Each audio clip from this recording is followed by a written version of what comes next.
Hi,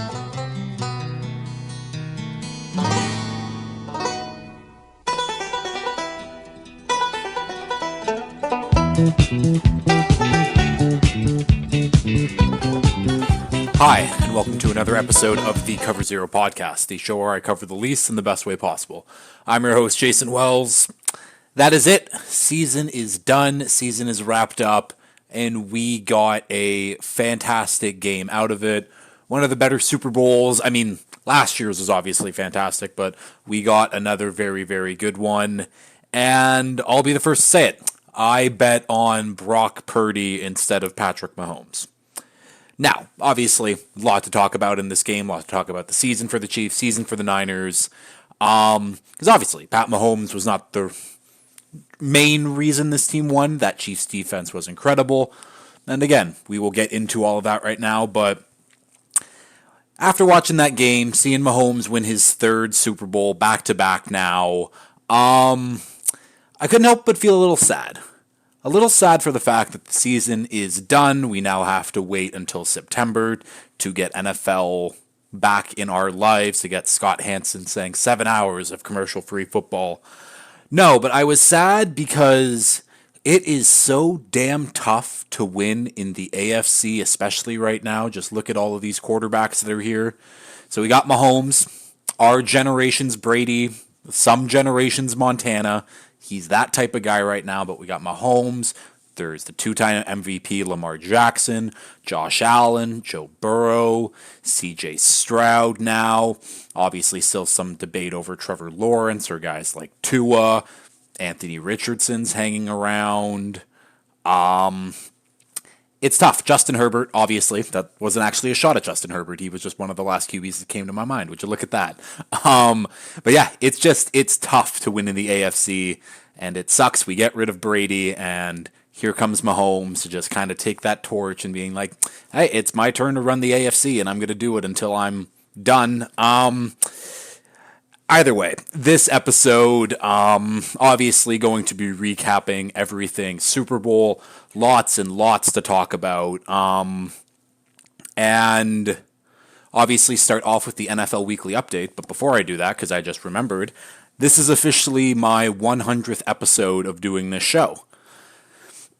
I'm honestly very proud of myself that I got to 100 episodes. It's something, I've been doing. I took a couple weeks off when I went to Europe there, but last year, but it's something that I'm happy to do and happy to kind of have this little bit of a hobby that's fun to just talk about football every week.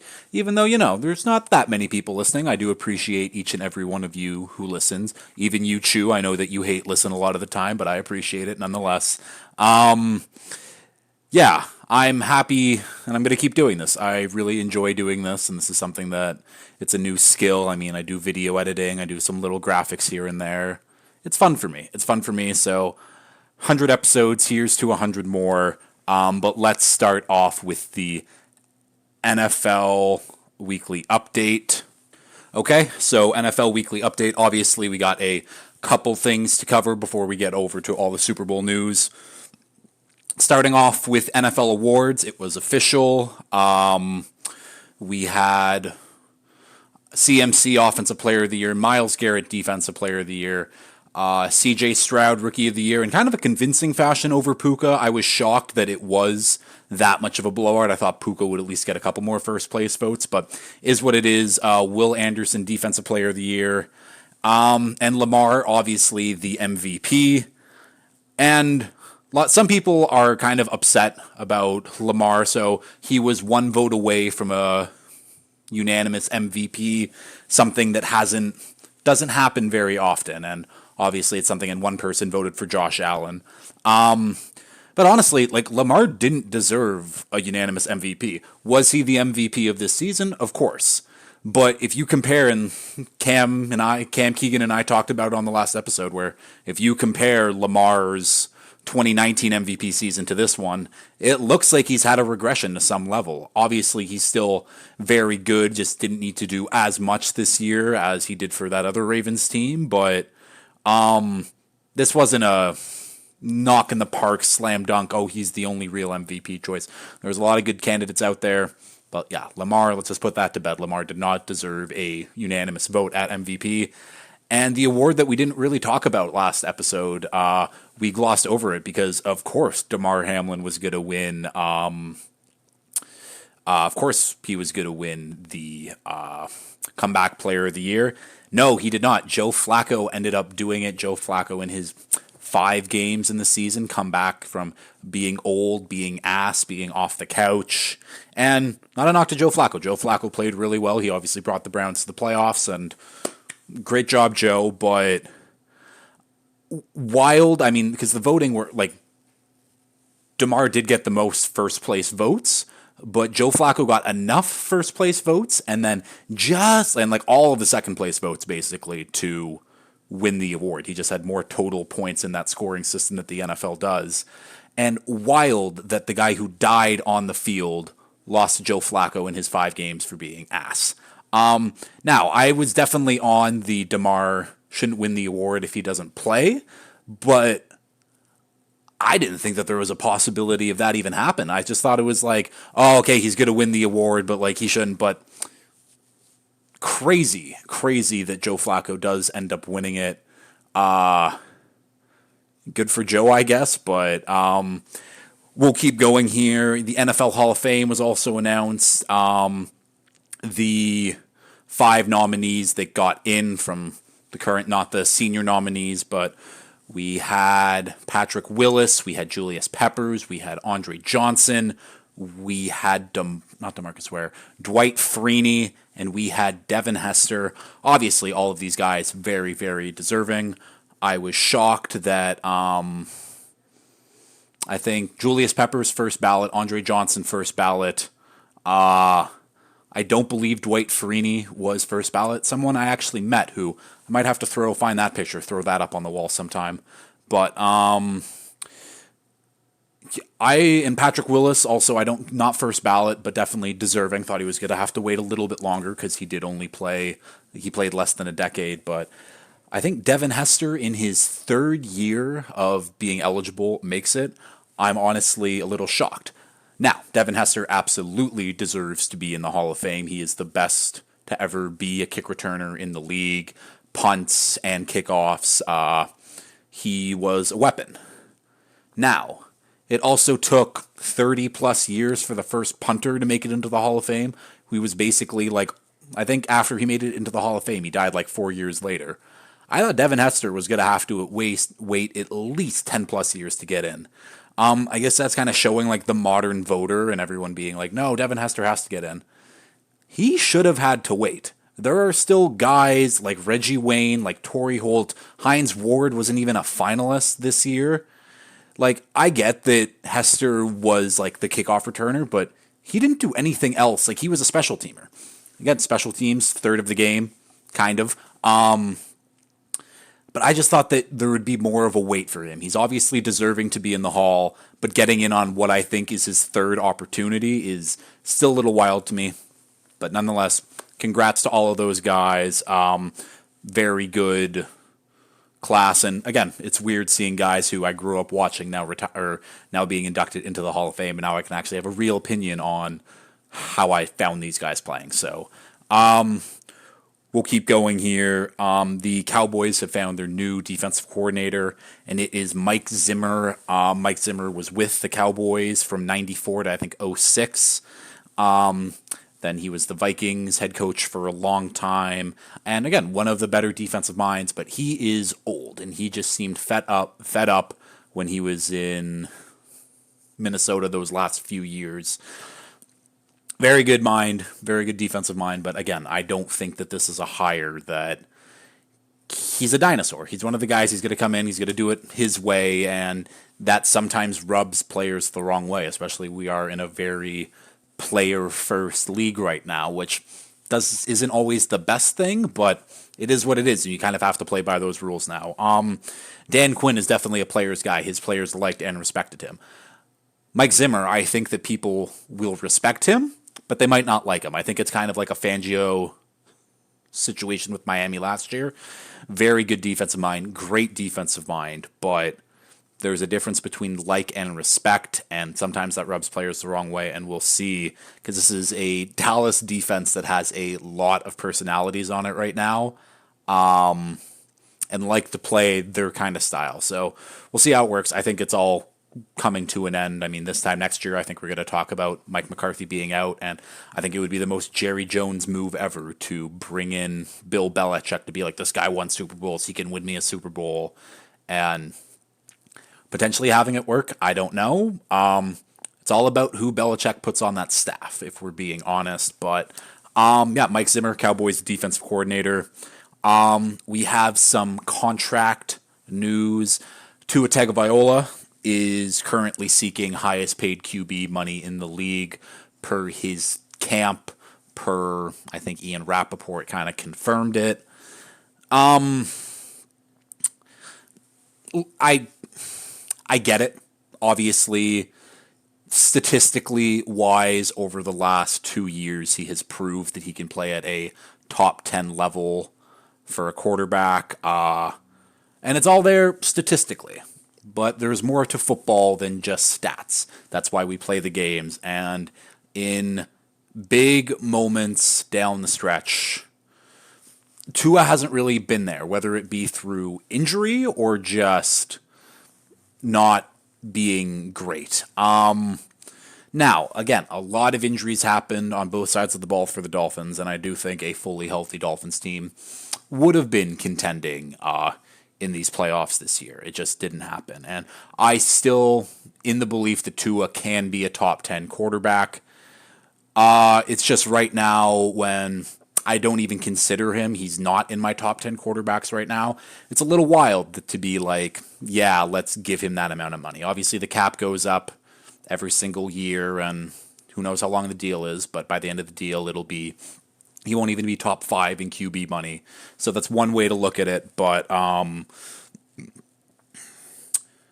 Tua Tagovailoa, highest paid quarterback in the league, doesn't really have a nice ring to it when it comes off the tongue. Again, Tua's my guy. I think Tua can win this team a Super Bowl. Does he deserve to be the highest paid QB in the league? No. Will that change again immediately once like Trevor Lawrence gets that deal? Exactly. Do I think Trevor Lawrence deserves to be the highest paid QB in the league? No. There's only one guy who does, and he has probably one of the best contracts in football right now, and that is Mr. Patrick Mahomes, 3-time Super Bowl champion. Keep going here. Some coaching hire news. Former players, too. Donta Hightower has joined the Patriots staff to be their new linebackers head coach. Obviously, Hightower, 3-time Super Bowl winner. Probably a Hall of Very Good candidate at some point. Yeah, he has obviously worked with the Patriots and within this organization for his entire career. He is a very smart player. I'm interested to see what his transition to coaching looks like. Obviously, the players will respect him immediately, but interesting hire, and I can just kind of say all those same stuff to a guy joining the Chargers staff, which is Navarro Bowman. Was part of those early Niners teams with Pat Willis and Bowman, the best linebacker tandem in the league at that point. Bowman made my Hall of Very Good last season. Yeah, he's electric. Left the Niners, went to go to the Raiders. Injuries kind of derailed his career, but he is back. He is coaching now, and basically what I said for Hightower. I'm very interested to see how this works out. Both guys are going to be in the same role. I mean, it's what they played their entire careers at. So, yeah, those are the coaching hires. Keep moving on. And we have some releases now that it is officially the offseason. The Steelers have released Mitch Trubisky, Chuks Okafor, and Presley Harvin. That leaves the all-black team without any special teamers, any kickers or punters on it now. We might have a shot. We might have a shot. That's all I'm saying. Yeah, this just basically frees up cap for them. Trubisky did not do what they kind of expected him to be. First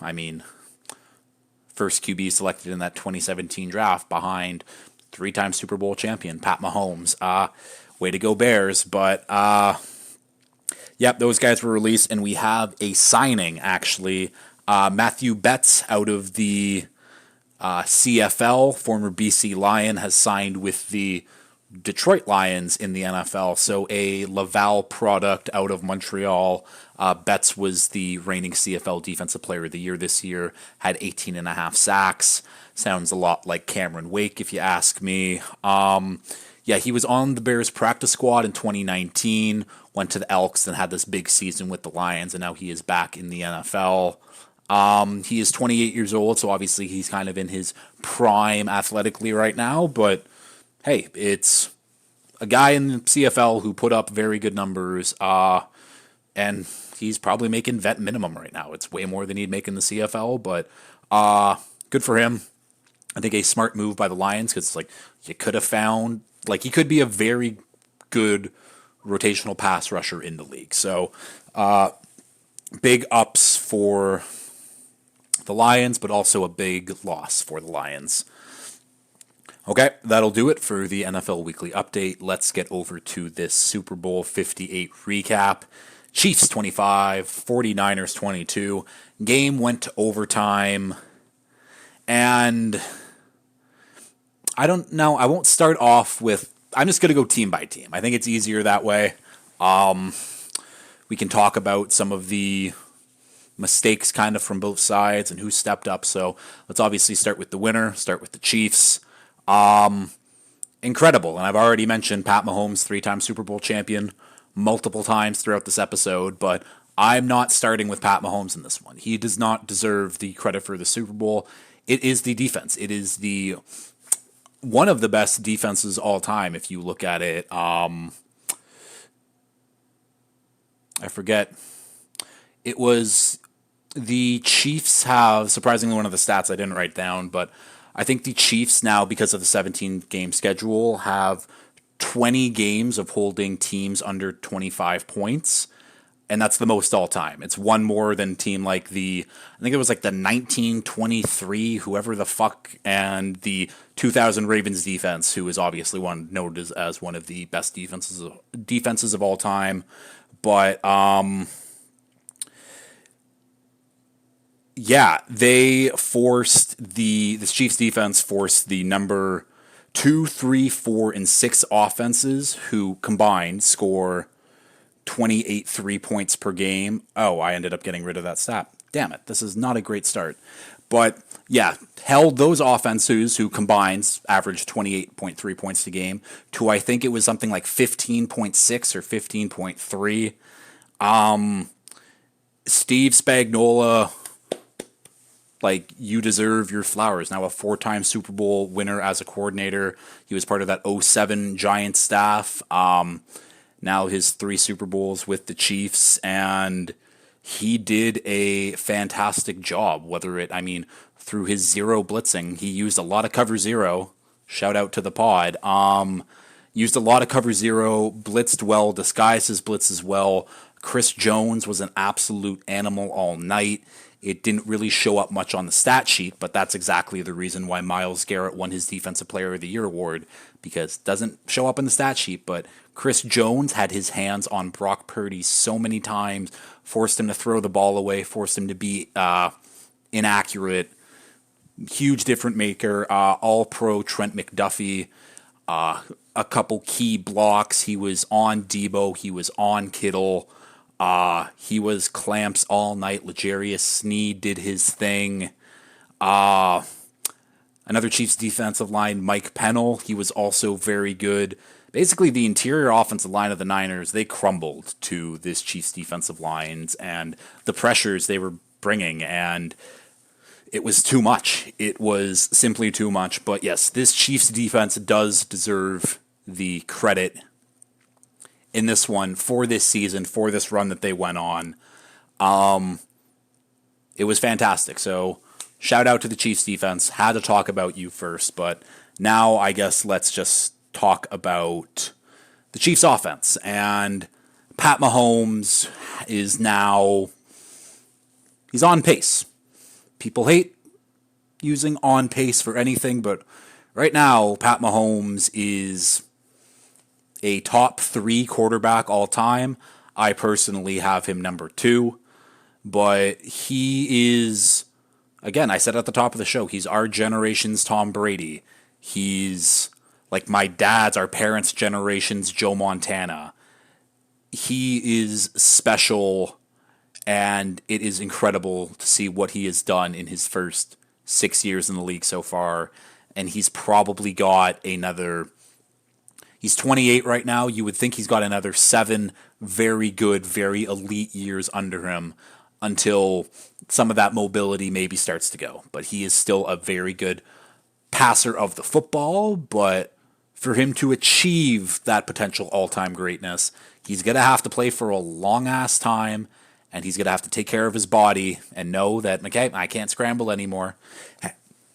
So hang in the pocket, and I'm sure that once he gets to that stage of his life, that part of his game, he will be able to do that. I have no doubt in my mind about it, but Mahomes was, I mean, he did exactly what he needed to. He showed up exactly when he needed to in the big moments. It wasn't a great overall game for him. He did almost have 400 total yards of offense. He did lead his team in rushing, but he showed up when it mattered, and a lot of times on those last final drives, it was him using his legs and scrambling for first downs when no one was really accounting for him. And I think that's kind of where someone like Dre Greenlaw for the Niners would have been a big help. But and we'll get to that Dre Greenlaw injury in a bit because that was absolutely wild.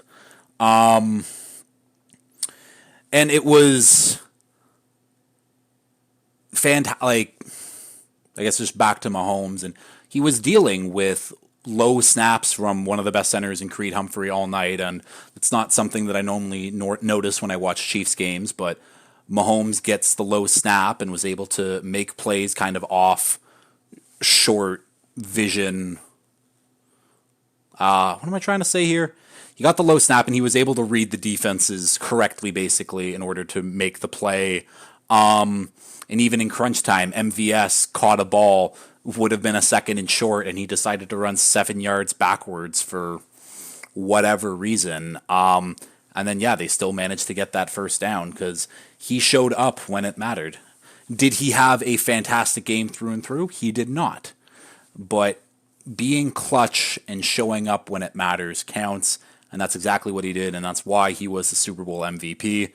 Now there's some debate, should it have went to Chris Jones? But again, it's tough when you have people who are just kind of box score watching a lot of the time to see a guy who doesn't have any sacks in the game and be like, I can't give it to him.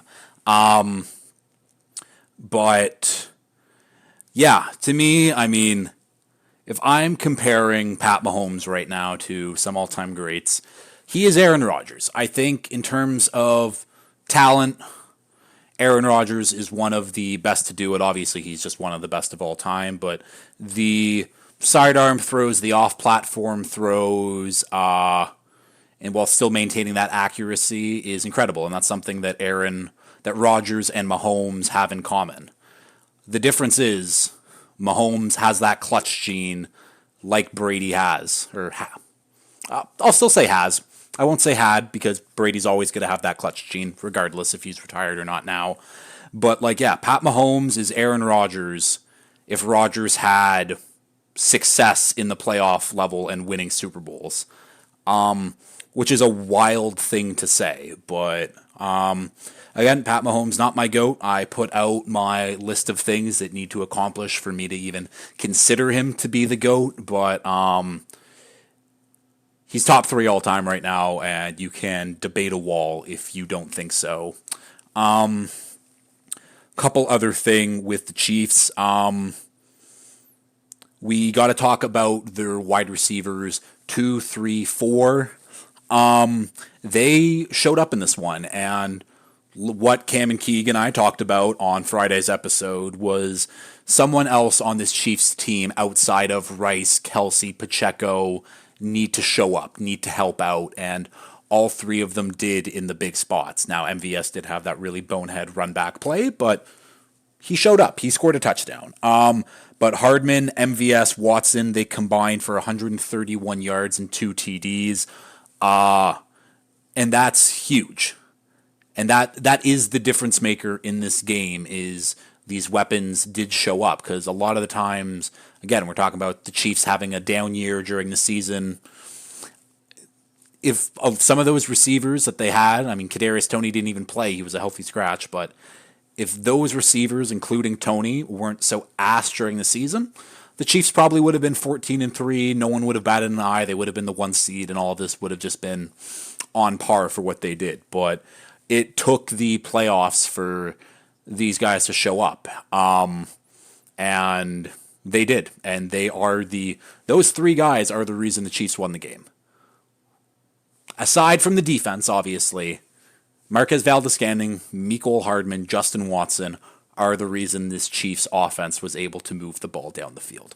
Wild to say, and I know that Travis Kelce had a big game and Rashee Rice did do his thing, had some big moments, but without those 3 guys on the Chiefs, they do not win. With that being said, they are all still bums and wide receiver 4s at best in this league right now, so they probably all won't be on the Chiefs next year. They need to upgrade that wide receiver spot, but yeah, shout out to them.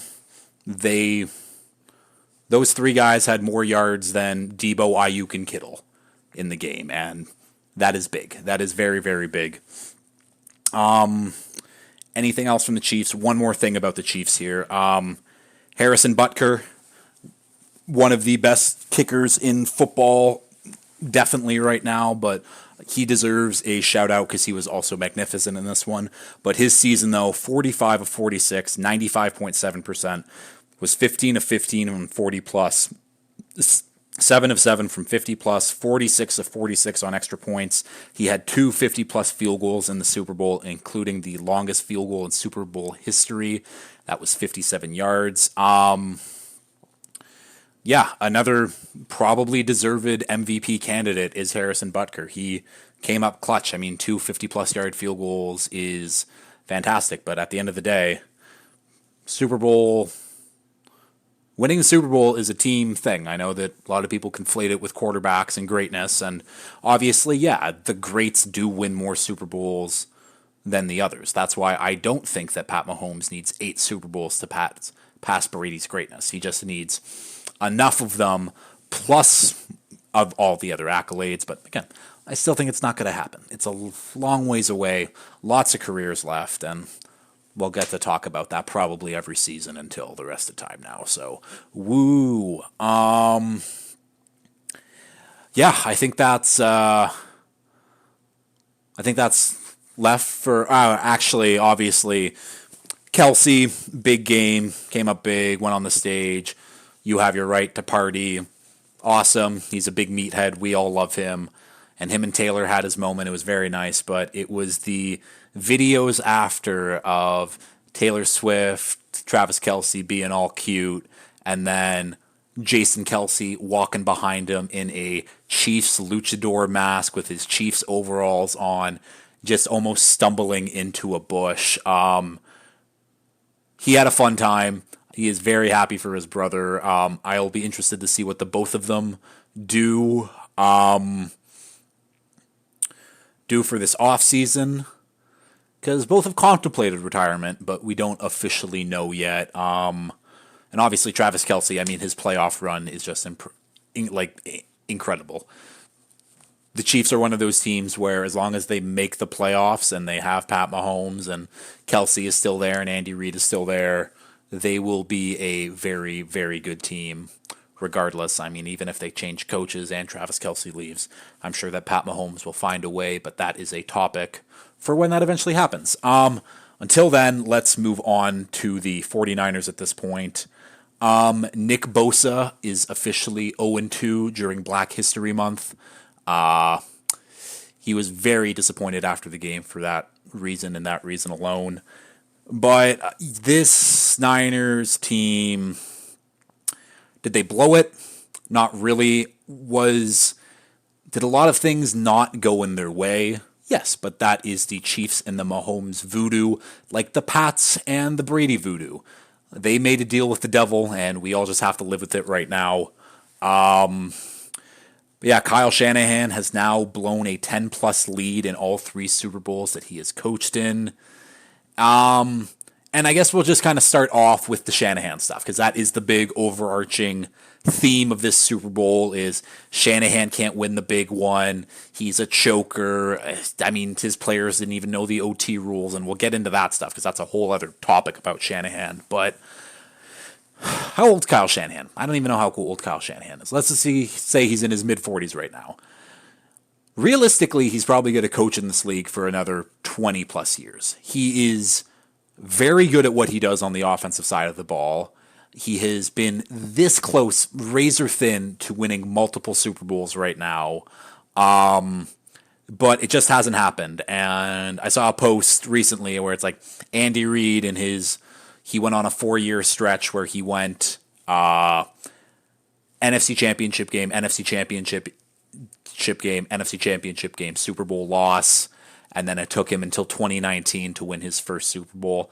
And Kyle Shanahan, Super Bowl loss, NFC Championship game, NFC Championship game, Super Bowl loss. And then it's like, will he win one? But again, that will be in another 15 years. And I don't know if Kyle Shanahan does need a new change of scenery. I don't even think we're talking about that at this point. His seat is not hot whatsoever. But sometimes people do just need to separate at some point. I'm not saying now, I'm not saying this offseason or even next offseason, but sometimes it's just both teams need a change. And I do think that Kyle Shanahan will win a Super Bowl at some point, whether it be as a head coach or an offensive coordinator. But he is still young, very young in terms of NFL coaches, and he should still be around for another 2 decades, which is honestly crazy to think of guys like Shanahan and Sean McVay, maybe Mike McDaniel, but like those young 40-year-old coaches, as we are going to be watching this kind of same pool of guys get recycled for probably the next 20 years, and Shanahan is one of the good ones. But he obviously had his mistakes in this one, and one of them being the overtime rules. Obviously, the season overtime rules and the NFL playoff rules are different. In the regular season, if you go down and score a touchdown, the other team doesn't even get a chance at the ball back. Playoffs is different. If you go down and score a touchdown, the other team has an opportunity to match.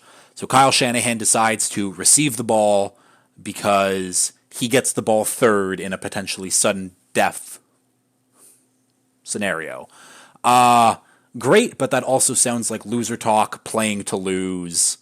And to make matters worse, his own team didn't even know what the rules were, which is very, very bad. A lot of them were reading the rules on the Jumbotron as it came out, and Andy Reid came out, and a lot of the players came out and said, no, we have been talking strategy for months about this, and we wanted to get the ball second because, A, then you know if you need to score a touchdown to tie or score a touchdown to win the game. And Andy Reid also said after, he's like, if they would have scored a touchdown, we would have got the ball, scored a touchdown, we would have went for 2. Because again, why would you give the ball back in a sudden death scenario when that team who scores second can just put the ball on the 2-yard line and be like, okay, we're playing for the win right here and there, instead of putting your defense out and just kind of like, please defense, like give us another chance to win this game. No, if you get the ball second, you are going to go for that 2-point conversion. I don't know why anyone wouldn't go for the 2-point conversion, because you have a chance to win the game right there. You put your defense back on the field, your offense needs to get back to that 2-point or in field goal range anyways, instead of we need 2 yards, what's our best play? So just very bad on Shanahan, very bad for the players to not understand. And even it should have been a coaching thing. They should have had strategy talks about this, but I don't know, like me, an NFL fan, I knew this. I knew that this was a rule that got implemented at the start of this season, I believe. Doesn't matter. Either way, I knew the rule. If you're playing the sport, you should be informed or know that there are rule changes that have happened. And the fact that some of them didn't and we're learning in real time that, oh, this is the new rule, what the fuck? Terrible, terrible look on all accounts, if we're being honest. Even like a lot of the vet players didn't know, and if the vets don't know, like it's a coaching failure at some point. So, yeah, but let's just kind of talk more about the Niners and where things kind of went wrong for them. I'm feeling a sneeze coming on here. Am I going to fight through it? No, I'm. No, I am not going to fight through it. So, but yeah, a couple things that went wrong in this one. Obviously, there was the missed extra point that was blocked from Jake Moody. There was a botched punt. It hit off the guy's legs, and then Ray McLeod couldn't recover it.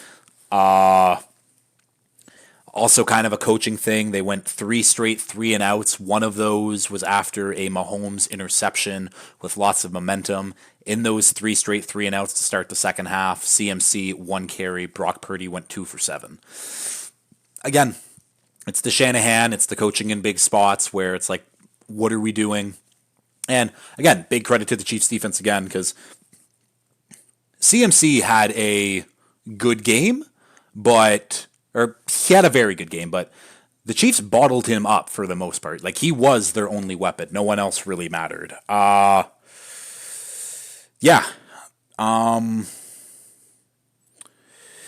Yeah, there was a lot of things that went wrong, and things could have been different. I mean, if they make that extra point, the game's over. It didn't really matter. The Chiefs would have needed a touchdown to win.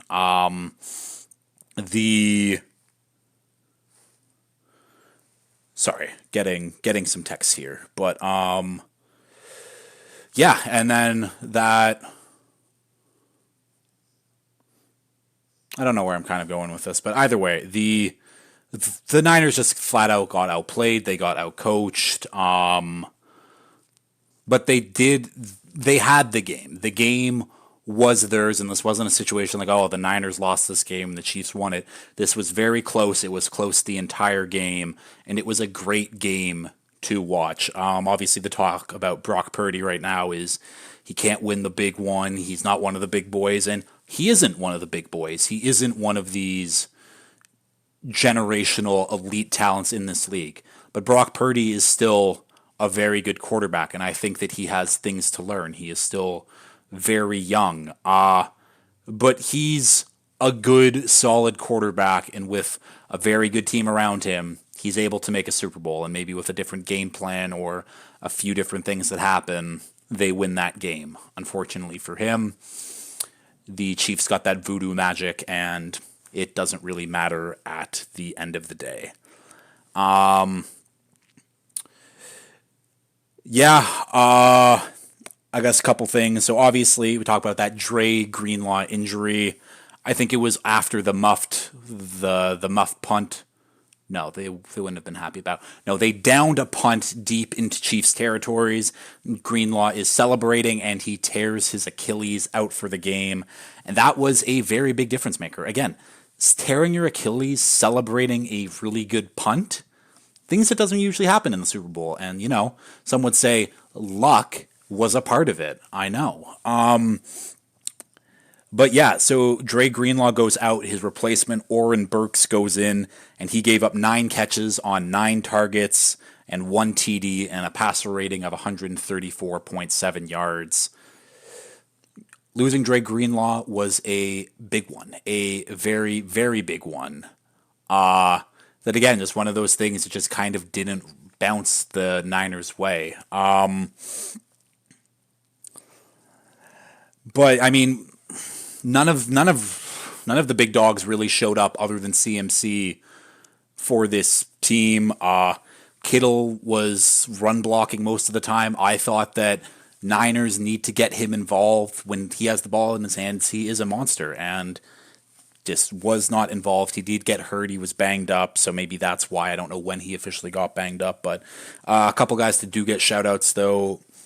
Third and Jawan Jennings, future Dolphin, hopefully. But he had a passing TD in this one. He had a reception TD. I mean, he was looking like he was going to be the MVP at one point in this game. But he showed up. He had a lot of crucial catches. So, big shout out to Jawan Jennings, and shout out to Chris Conley. Also had a couple catches in this one, but Chris Conley is also one of those guys who, when I first really started paying attention to the draft, Chris Conley out of Georgia, I think 6'4", ran a 4.3, and I was like, that's a dude who can just play. I don't know if he's really good at football, but he's fast, he's tall. Put him on a football field, should work, and it did. He made a couple big catches. He was drafted by the Chiefs. But yeah, he made a couple big catches in this one. Made a couple big stops on special teams and downed punts. So shout out to those two, kind of the unsung heroes for this Niners team. Yeah, it's tough. It's tough to be a Niners fan, and now that we are in kind of this off-season mode, Ayuk, his brother, went on Instagram to basically post a couple cryptic stories about how his brother wants out, doesn't want to play for the Niners anymore. His girlfriend also kind of did the same. I hate that. I don't know why. If I was Ayuk and I was kind of in that spot too, I'm in line for a big contract. Like, don't meddle family. Like, it doesn't help anybody that they posted those stories. They know he's going to make a ton of money regardless, and I'm sure he wants to stay in San Fran. I don't know why he wouldn't, but yeah, having your family meddle and stuff like that, I hate it. Yeah, and the Niners, I didn't do this for the Chiefs, but the Niners are kind of just, they don't have a lot of people to really bring back. A lot of it is depth. It's people like Randy Gregory and Chase Young, Clelin Ferrell. It's depth pieces, rotational guys. The core is together, and that's kind of what they care about. So maybe, I mean, you get a proper right tackle. I mean, they still need all four positions other than Trent Williams on that offensive line. You bring those rotational guys. I mean, they always find defensive linemen to come in, do their jobs. Like, this Niners team should be back, and it's the reason. I mean, actually, I'm going to save it. I'm not going to save it. I'm going to save it. And then Chiefs, though, on the other side, free agency wise, they're losing some big defensive hitters potentially. Chris Jones, L'Jarius Sneed, I think Nick Bolton or Willie Gay or both are free agents, and all four of those guys were very key cogs for this defense. So, but again, the Chiefs' offense and their wide receivers 2 through 4 are never going to be as bad as they were this season. And this defense, it was fantastic. One of the best defensive runs in Super Bowl history, arguably. They're also probably never going to be that good again. But if very good defense drops to like a top 10 defense instead of like top 3, and this offense that was like top 15 moves up back into the top 10, the Chiefs are still going to be really good regardless. It doesn't really matter what happens. Chiefs are the Chiefs. It is what it is. And I guess last note up here for the 49ers now. The Niners have made 8 conference championship games since '95. That is the third most in that time. The other 5 teams who have made 6+ championship games have each won 2+ Super Bowls. Obviously, the Niners have won 0. That is tremendous bad luck, if you ask me. Maybe next year. San Fran. It's tough, though. It's tough, but thankfully, you play in the NFC. But the NFC is getting better. This would have been the year. This would have been the cakewalk year, but the NFC is getting better. They're getting younger. So we will see. I guess last Super Bowl note here is Usher, the halftime show. I enjoyed it. I didn't know really what to expect. Obviously, Usher hasn't put out anything relevant in a few years, but I forgot how many like low-key bangers Usher did have. And it's kind of nice being in this age range now where my age range, let's just say 25 to 35, is the target demographic for the Super Bowl right now. And they're going to be getting acts from my childhood and things that we kind of grew up listening to. And I'm excited. Again, didn't expect Usher to have a great show, and it wasn't really like one of these spectacle performances, but it was fun. He was on roller skates. He was really, really sweaty. So good job, Usher. And yeah, that'll do it for the Super Bowl recap. And we welcome to the 2024 offseason right now. The Bears are on the clock at first overall. The Commanders have 80+ million in cap space. The Saints have minus 80 million in cap space. The Nasty Man has a $64 million cap hit. Chris Jones is a free agent, and the Niners are the Super Bowl favorites for next year. Should be the Chiefs. I don't know why it's the Chiefs, but it is what it is.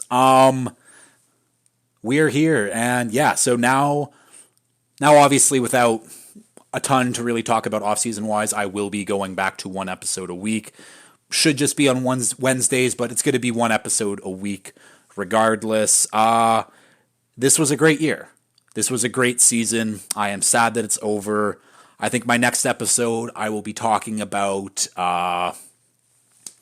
where I went wrong, where I went right in the NFL season, and maybe start talking about some draft stuff. The Combine is coming up, because that's the thing. The NFL offseason, it's never really dull.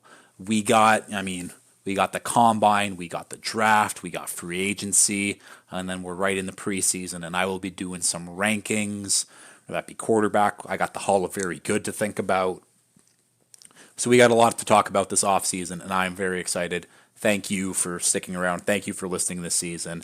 And if you've liked this, please like, share, retweet, subscribe, all that fun stuff. And until next time, peace.